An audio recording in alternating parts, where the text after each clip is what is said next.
Episode 30 with H. Marcelino of H Audio.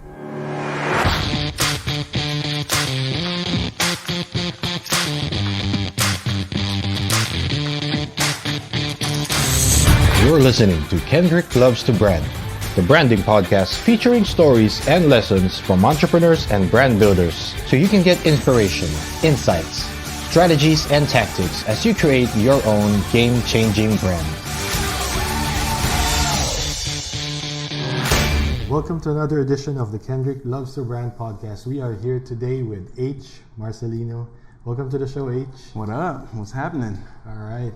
Before anything else, for those of the listeners who are not familiar with you and your brand, can you give us a little bit of a background? What it is that you do? How'd you get into it? Basically, people think automatically we're H Audio, which is the brand. It's what would you call it? A headphones company.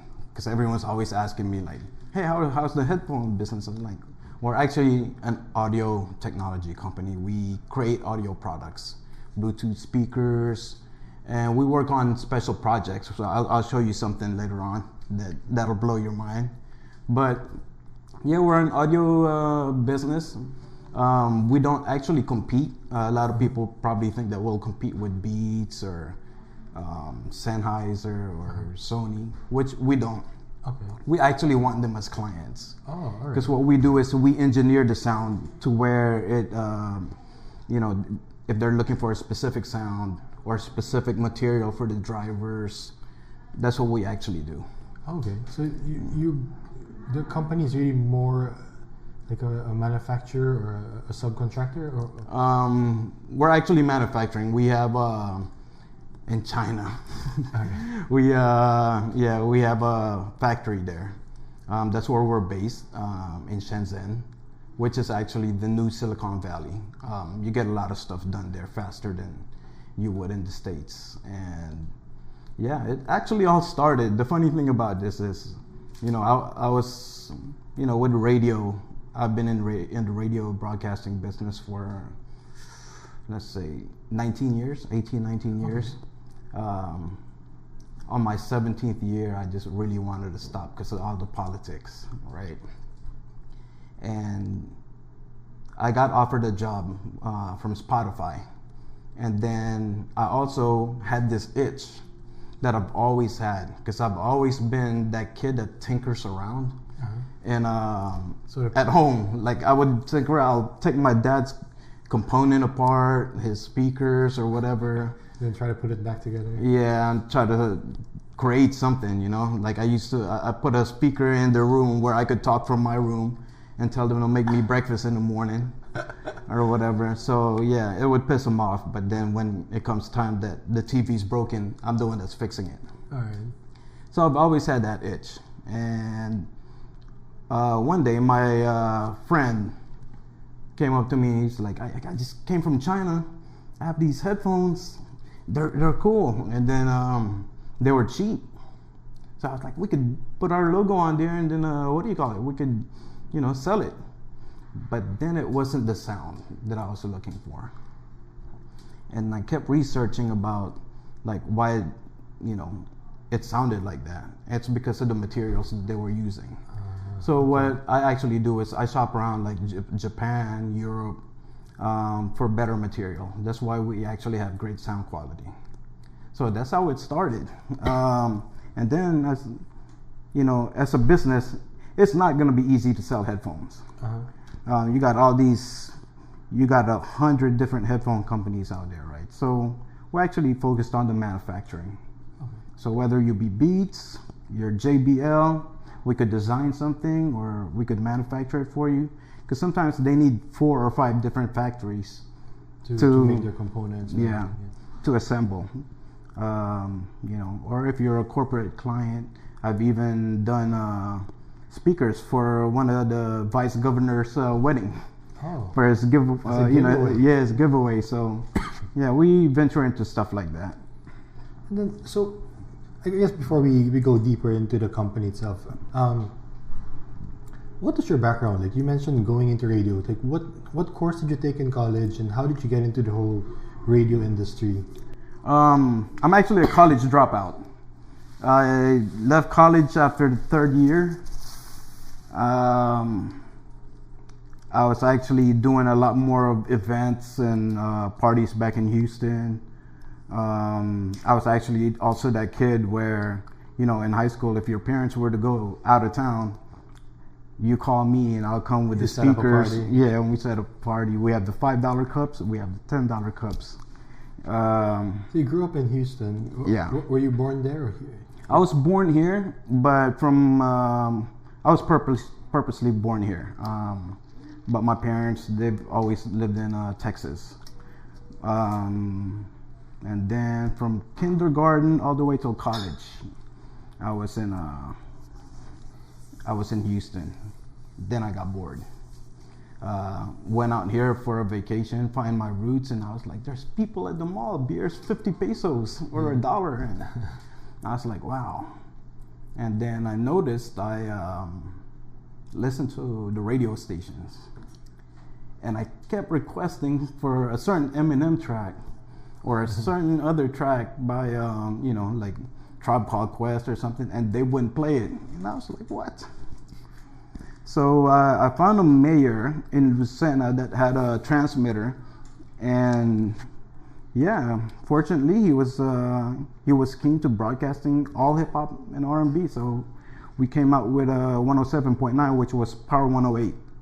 Oh, okay. And that was the first hip hop station ever in Asia and the Philippines. So what year was this?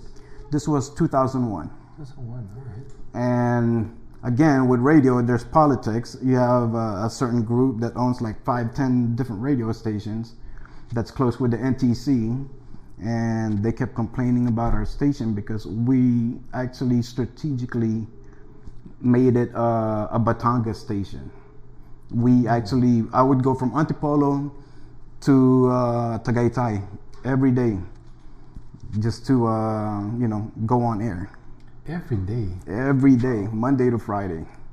That's how much I loved I loved radio and broadcasting. So what was the issue? Like, is it a matter of you're getting their listeners? Or?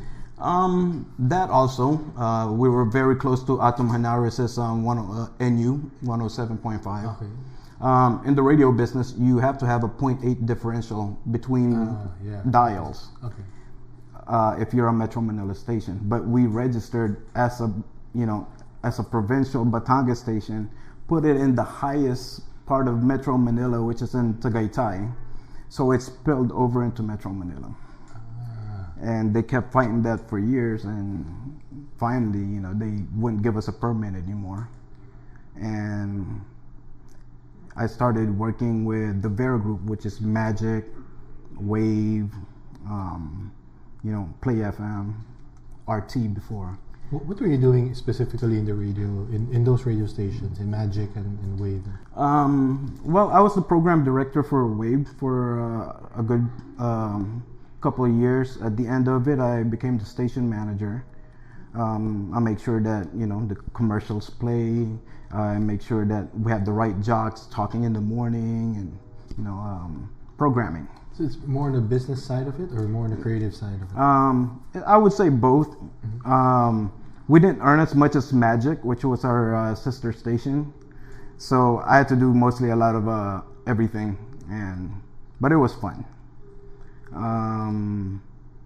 Yeah, and so I got to play the music that I love. So you did that for like how many, 15, 17 years? I've been, since 2001, I've been doing radio. And then around 2017, I decided to just let it go. But I kept on doing radio. I still consult for like Wave and things like that. But yeah, I'm fully done. I'm focused on H Audio now. All right. So 2017, you shifted from your career in broadcasting to this new venture called H Audio. So you mentioned earlier that you don't necessarily see the brand as, you know, like a brand of headphones or a headphone company, basically. Yeah. That you're also more of a manufacturer. What goes into that decision? Like, what made you decide to have that direction for the company? Well, the corporate clients, that's where the money is. It's always going to be there, because it's going to be hard, like I said, competing with beats. Although we started coming out with our own, line of products. And the reason I did that is because I was a really bad kid when I was younger, and bad kid how? pretty bad. Yeah, yeah. I've been to jail a couple of times. Okay. Yeah, they didn't like me back then in Houston, so and that's the reason I come out with products, and that's the reason like the PH3 actually. 65% of the profits goes to charity. Okay. To help uplift the youth, because I know where they came from, or where they're coming from. I've been there, and not a lot of them actually get to get out of that rut. They don't know how. I was fortunate enough to make a decision and get away from all of it, right? So now I kind of know like what kind of help they need or how to uplift them, because I fell in love with sound engineering, producing events, radio, broadcasting. And if a kid could find something that he loves doing, Yep. he's gonna leave all that behind, man. Yep. Because there's a future there for him. He sees something. Yeah. He finds his purpose. Yeah. There's a direction in his life. Yeah. It's easier to not get pulled into sort of bad influences, Yeah. right? So And this go ahead. this charity that you were talking about, it's is it the sound of healing. Well, I call it sound healing, just because it's sound and then healing. And we probably could have came up with a better name, but it didn't ended up that way. So, I mean, it's more of a platform. Instead of me actually coming out with programs, we donate to charity, like Manny Pacquiao's foundation, also Ding Dong Dantes' Yes Pinoy Foundation, because these are people that actually donate on their own. They're not a big corporation or a foundation that It's not a big CSR arm of a big corporation. Yeah, so I could trust the money going to Manny, and we'll know it'll go somewhere because he's out there busy building thousands of houses for people. And I'd rather have it like that, or there's other groups also that I notice, and I'll help out, like even all the way to for cats in BGC. We actually help fund feeding all the stray cats, getting them neutered, making sure they don't overpopulate and everything. So, yeah. So this is correct. To summarize, basically, everyone who buys H Audio products, about 65% of the proceeds from that goes to charity. Yes. Well, actually, for the PH3. For the PH3, okay. The other ones, they're 10%.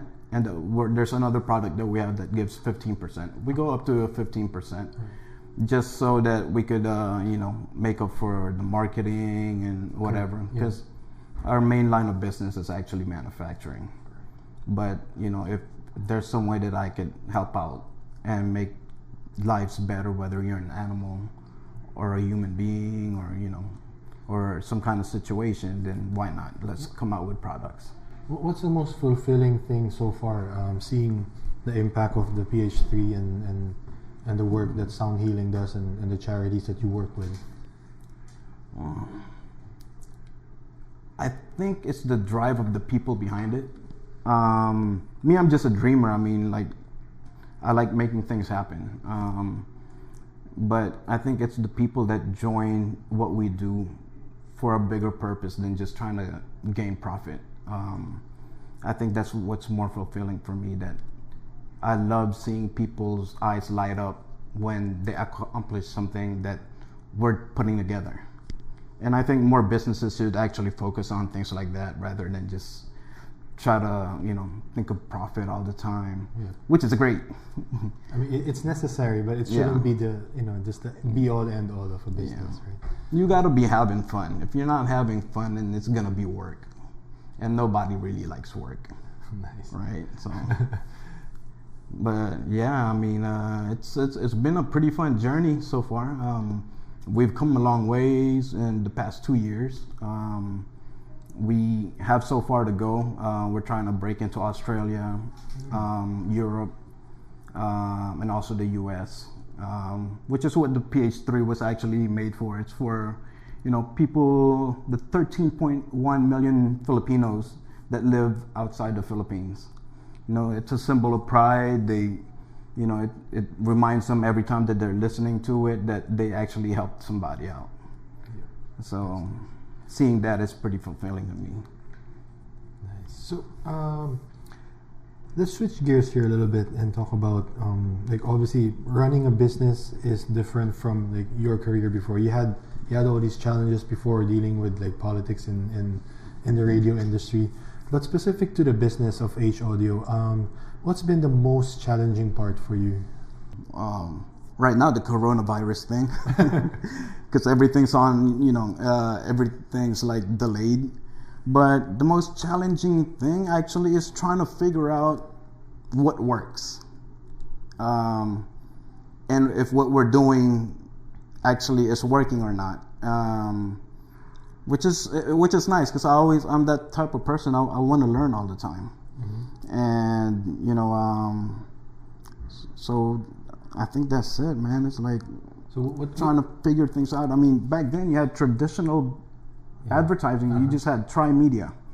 You had billboards, you had TV, print, radio, TV, radio. And now, the attention span of people, they're on their phone. You don't know how to target those people or who these people are. It's a challenge. It's pretty hard. Yeah, I was listening to this podcast earlier about even now the billboards. You don't even know if people are looking at the billboard, because when they're stuck in traffic, they're just pulling out their phones and looking at their phones while they're driving. That's actually one of the most I think it's easier for independent brands to have a chance to be seen because of social media, but it's also easy to drown in the sea of everyone's posts and all the bigger brands boosting and promoting their posts. How do you deal with those challenges? Like you mentioned, always wanting to learn. So what do you do exactly to learn? Do you read books? I read a lot of books. What are some of the books that? I do a lot of self-help books. I bought a whole bunch of Chinese books also, because I'm trying to learn Mandarin. So, I mean, most of our business over there, nobody really speaks English in China when we're there. I also like books from Marcus Aurelius. They said that he's Stoicism, they said he's the most beautiful man in history. So he actually, in a time where he could have been corrupt and everything, he actually wasn't. So a lot of self-help books, a lot of MBA books. I forgot to answer that. I actually took up business management in college, which I ended up in the radio business. So it's pretty weird. And in a weird way, you come full circle. You're actually managing your own business now. Yeah. Do you ever experience self-doubt? Maybe just frustration of trying to figure things out, because I've never really doubted myself for some reason. I came from a lot of bad things in life to where I look back and I'm like, I survived all this. So self-doubt, no. But frustrations and trying to figure things out, I was actually online yesterday or last night, running off 2 hours of sleep, trying to figure out all this stuff with funneling, right? They how Facebook does it and how all this funneling techniques and stuff. And I was like, man, this is nuts. Trying to figure that out. Back then, you could just come out with a nice ad and put it on radio or TV or print. So yeah. Where do you think that comes from, though? The having that really strong confidence in yourself. Was that something that your parents instilled in you at a young age? My mom was she was a businesswoman, she moved to Texas years and years before I was born, and then what happened was she put up her own beauty salon and everything. And then my dad, he's worked for the same company for over 30, 40 years. Still doesn't want to retire, and he has this room in the house, and it's like he's got like degrees of different things. And I was like, you've got like 13 degrees. What are you doing? He keeps going back to school. And he said, it helps. And my dad and I, we never really liked each other. We hated each other. I got kicked out of the house at the age of 15. I had to fend for myself, and, you know, because he was from the military, and he was like, you don't like my rules, you get out. And me being prideful, I left, and I had to figure it out on my own. So, yeah, I think it's more of that. I'm thankful I got kicked out. I see a lot of people out there 60 years old still living with their parents. So was this during the time that you said you were getting in trouble? Yeah. Yeah, I got into I can't blame my friends or the people that I was hanging out with. It's just you know, like I said, when it comes down to these kids that we're trying to help, they need that role model. My role model was the drug dealer down the street. Mm-hmm. You know, he came up in a nice Jaguar, the flyest kicks. He's got the jewelry and everything. So I was like, I'm trying to be like him. I'm trying to get there. So yeah, I was dealing drugs ever since the age of 15. I started with just $5. My best friend, who was Raymond at the time, he's a Mexican guy. Well, we used to smoke up all the time, right? So we'd buy these dime bags. We'd half, like you pay $5, I'll pay $5. And then one day we looked at each other and we were like, do we want to keep smoking or do we want to double it up? Because I mean, we could sell Swisher Sweets and get 5 Swisher Sweets out of that $10 bag and sell them for $5 each. So we make more than double the profit. Yeah. And it just went on from there. And I think that's where I learned a lot of my numbers. And that's where I learned about integrity. Because, you know, there's a lot of shady people out there that you do business with. They just want to do business for the fame or try to get some money out of you. But in that kind of business, it's more like you have to be straight up or you're gonna get shot. Yeah. Right. So I think that being a part of my life actually has helped me to where I am today. It's just a good thing I didn't stay there. Yeah. So what? Speaking of that, not staying there. So what was the catalyst for you saying this is not the life I want? I need to make a change. What happened? Was there like a big thing that happened? It's been happening. I had a couple of friends that were doing Fed time for 15 years. Some got busted. Some got shot. So, I mean, like I said, I've been in and out of jail. Like, I was known to sell drugs in school. And what happened was, like, the cops would then pull me over and they'll put me in jail just because I'm not wearing a seatbelt. And they could do that. It's Texas. So, yeah, they put me in jail for the dumbest reasons just because they wanted to mess with me. So, yeah, it's more seeing all my friends, man, they're still doing the same shit up until now. Until now. I talk to their moms and they're always like crying and they don't know what to do. And I was like, fuck. And you can't help them anymore. Once you're there, you're stuck. And that's why I made the decision to just leave. And that's when you first came here? Yeah. I was actually going to move to Canada. Oh, okay. But then I just fell in love with the Philippines and, you know, I hate the traffic. But yeah, it's, you know, there's a lot of opportunities here because coming from where I came from, you work a little harder, you'll get somewhere.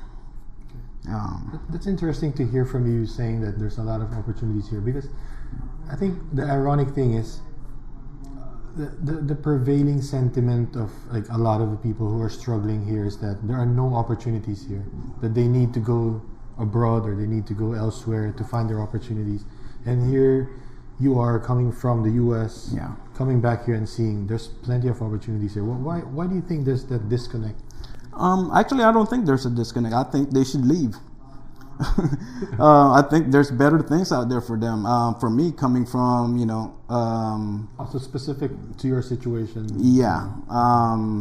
For some people, it's like me in Texas wanting to leave and look for a better tomorrow, and same with them. They're in the Philippines trying to look for They the feel same stuck thing. here. Like, yeah, okay. Yeah, so I think they should leave, man. It's if that's what they really think they need to do, and a lot of those people that actually migrate to the States or somewhere, they become entrepreneurs. Mm-hmm. They want to do their own things. So it just really depends. But there are opportunities everywhere you go. Yeah. But you have to really do what you love doing, because otherwise it's just not gonna work. You're just trying to make money, right? So with H Audio now, you've found your thing, like even more than radio before. This is your thing. Yeah. How did you decide to come up with a company when you maybe thought of getting into this line of work? You didn't consider working for a bigger company? Well, yeah. The next offer that I got after I left radio was Spotify. They were looking for a director to do the same thing, program for Asia. Mm-hmm. And then I went through like 7 interviews with these guys. They were based in Sweden, and then they were opening their office at that time in Singapore. Okay. And then when I went there, I looked like I was just gonna do the same thing, and I was gonna get paid good, but then I'm just gonna do the same thing. And I went for the harder challenge, because I knew I was gonna learn something from this. Or else with Spotify, it's just the same thing. I'm programming music, and the good thing is I don't have to babysit radio jocks and all. But yeah. I did have an option of trying to open another radio station also Here. of my own. Yeah. Okay. I actually had all the advertisers that were ready to come in, but yeah, there was no dials available. We were looking for a dial to buy. The closest one was Crossover, and then they didn't want to sell it, and then just this year they sold it. Oh. Yeah. So yeah. So I find it very interesting or fascinating to hear that you chose a harder road. Like you had this opportunity, Spotify. I mean, I think I think anyone who loves music or who loves radio production or anything like that, to be offered by one of the biggest brands in the world, that kind of position or job. And to have this alternative where there's a lot of uncertainty, Yeah. right? It's like a harder road, harder path. It's very interesting for me, I think, and I'm sure the listeners would also appreciate hearing that it's not always the easy road that makes sense. Right? Yeah. I'm sure, like when you're doing your pros and cons, that just made more sense. So, but why? What do you think that is that made you want to do this harder thing? I think my passion to learn is what brought me there, and I saw that window of opportunity to where you could go to Alibaba, get headphones, stamp your logo on there, and everything, and you're good. But then a little bit later, like 3 months down the line, it's broken, right? So we focus on that niche market that doesn't go there. They don't necessarily want to buy beats, but then they don't want to buy the cheap stuff. We're right straight in the middle, which is an open market for a lot of companies. So yeah, it's still hard, but yeah, I hope we figure it out. So how did you set up your manufacturing facility in Shenzhen? Well, I took a few trips over there. I started meeting people, and then there was a guy that actually owned a factory, but then he wanted to do drones and things like that. And then I said, you know what, I have this opportunity to do this. Let's form a partnership. If you want to sell part of your company or your factory or whatever. So we came to some agreement, and I call him my Shongdi. He's like my brother now. So yeah, his name's Vic. He's actually the head of my engineering and everything. It was nice. I mean, you can't trust a lot of people in China. That's one thing that a lot of the brands told me. But like this guy, he was passionate about things. When I'm there, we're always designing new things, working on new things, and yeah, it's fun working with him. So I think that's what got me to stick around. And I actually wanted to do manufacturing in the Philippines. What's hard now is just trying to figure out the importation, because like, you know, the government or whatever, it's gonna get delayed, and then, you know, not knocking on the Filipinos, but sometimes you'll be like, ay, may sakit yung tita ko kasi, or yung lola ko, or whatever, then I can't go to work. And there's like, people live on like excuses out here. In China, that doesn't happen. They don't believe in overtime. They believe in getting things done, then we could, you know, rest later. So yeah, that's how I ended up with, you know, doing manufacturing and having a, you know, partner factory there. Do you think that kind of work ethic can be, you know, taught or can be trained? I think well, no. There's a lot of people that are stubborn. Are you talking about taught or be trained to Filipinos? Yeah. Oh man, yeah. They're pretty spoiled out here. It's hard, but it can be. I think the number one thing that I look for when I get an employee is, are they gonna have fun working with our company? Is this something that they're gonna, you know, that lights up their eyes every time they wake up? Like, I want to be like, if you work for Apple or whatever, yeah, you want to be there because it's Apple. I'm not saying you want to be here because it's H Audio, but you want to be here because we have a fun environment. We're learning. We're breaking barriers. We're doing, you know, next level shit, audio engineering, and it can be taught. And actually, people don't need to be taught that. They will learn it on their own if they really want, you know, are passionate about what they're doing. But yeah, I think about that all the time too. Like, if people could be more like the Japanese, yeah, the people here. But then, yeah, some of my friends say that we're like 60, 70 years behind. So I think if someone's really interested in what they want to do in life, or the career path that they want to do or they choose, they don't need to be taught. They're gonna join you and teach themselves. And of course, you have to teaching them by being a great example. Yeah. So speaking of being a great example, what's your typical day like? Like, what, like, you have like a manufacturing facility in Shenzhen. You have offices here in the Philippines. Like, how do you split your time? Like, what's a typical day, or maybe what's a typical week like for you? Well, now I can't really go to China yet to go back. I wouldn't want to neither. So. But when I do fly down there, we're in a room just like this. We have our computers out and we're designing and creating new things. I'll go to Wachang Bay. It's kind of like the Green Hills. Have you been to Shenzhen? It's like Green Hills, but it's parts. I nerd out. Like, I took one of my marketing heads there with me one day, and then he was like, "Man, you got your dick all hard up in here." Like, you could, like, every little piece, chipset, everything that you can think of that'll build something for you, it's there. I know these two Canadians, they moved to Shenzhen. They were trying to build a ping pong machine that plays with you, right?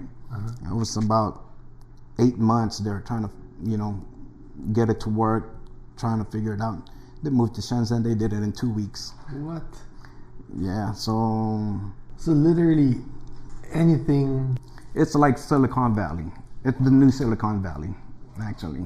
So anyone has an idea for anything that needs like components and like, As long as you know what parts you need to create what you need to create, it's there. And you could buy it at Huaqiangbei, or you could visit all these different factories and they got them lined up. Sometimes I drive by and it's 3 a.m. and they're still working. wow. So it's like I said, it's fun. So all of this, like manufacturing, all these components, you had no background in this. Well, aside from tinkering with things, Like no formal education, no. none at all. So you just really learn it on the fly by On my own. experience, yeah. Fortunately, we have the internet. We have YouTube.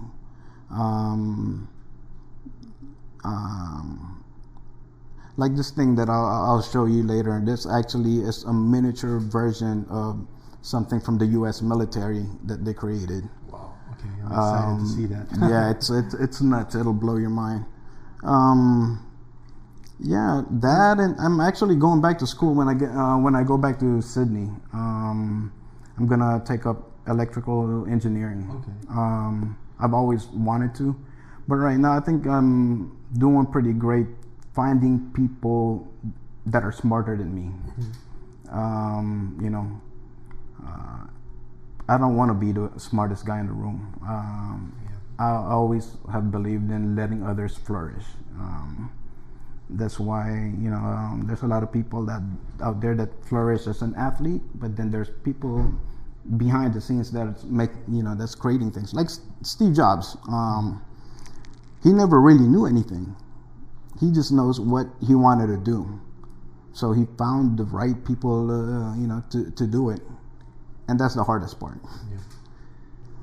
There's two things I really love what you just said. First is that you didn't have like a formal training or background in this, but you figured it out. You had that attitude of you can learn it, you can figure it out, and I think that's very important nowadays, because I think some people get stuck with the idea that I don't have the experience, I don't have the background in that, or why would I even think that I'm capable of doing it? So that's one that I really love what you just said. And the second thing is about that, like learning from other people, and not being the smartest guy in the room. I think that's an attitude that I think more people should adopt, because there's always something you can learn from other people, right? Exactly. Okay, we're heading towards like the latter part of the show, and there are three questions that I always ask all my guests. All right. And it pertains to legacy. You still have a long, list of very things long way. Yeah.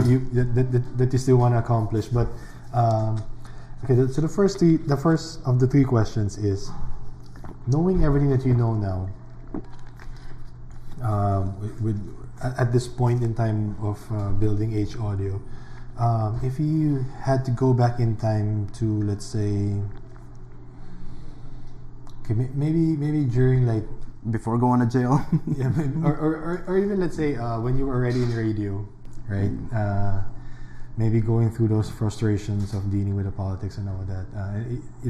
If you were able to go back to that time, knowing everything you know now, and you just had like a minute to talk to H from that point, what would you say to yourself? I probably wouldn't tell myself anything. I'd tell myself to just go figure it out. Yeah, I wouldn't want any advice, because I don't know. I've thought about that all my life. Like, if I was to be a nerd in school and follow that that typical American dream of going to college, you get a job and all that. If I was to do that, I probably wouldn't be where I am today. You probably still have student loans. Yeah. Right. So, or if I would have followed my parents' advice of be a nurse, I was like, I'm a guy. What are you talking about? So, yeah. I always thought like if I was to do things different, but I think I'm pretty happy where I'm at. I'm not the billionaire that I want to be, or Not yet. yeah. Not yet. But no, it's I'm fulfilled.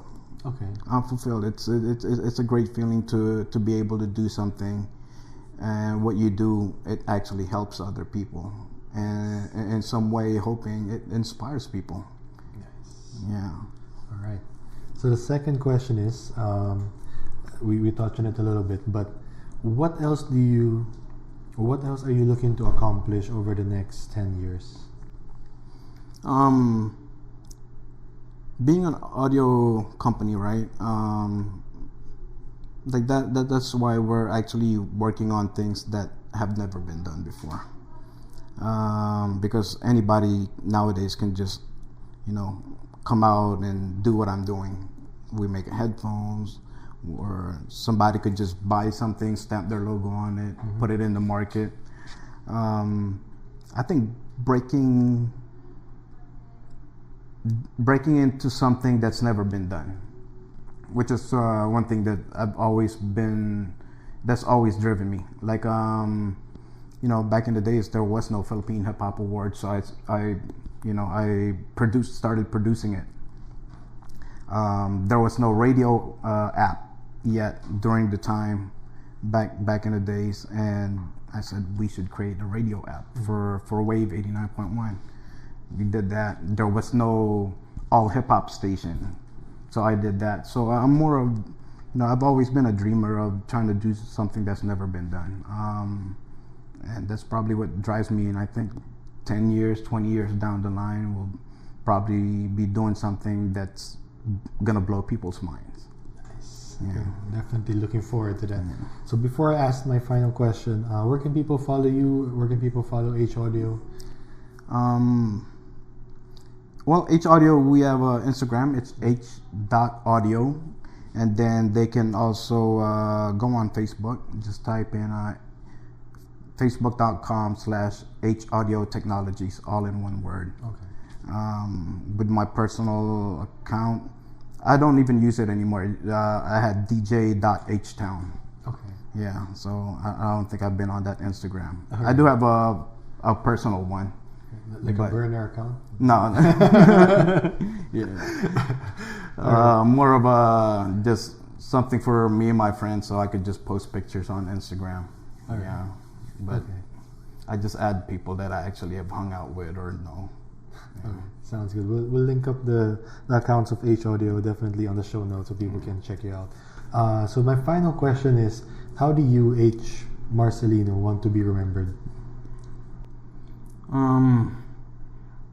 Just a regular guy, man. That just wanted to make life better for people. I think that's our primary purpose, is to be in one with the universe. I'm not religious. I'm actually more of a spiritual person. That said, I just want to be remembered as a regular guy that wanted to make things happen and help a few lives here and there, and that's probably it. And he had fun doing he had fun loving what he does. That's the most important thing. Yeah. All right. On that note, thank you so much. Thank you for your time, H. Thanks, bro. Thank you guys for listening. If you enjoyed this episode, please rate and review the show on iTunes. It will help more people discover the show. You can also share a screen cap of the show on your social media accounts. Make sure to tag me and let me know which part of the episode you like or didn't like.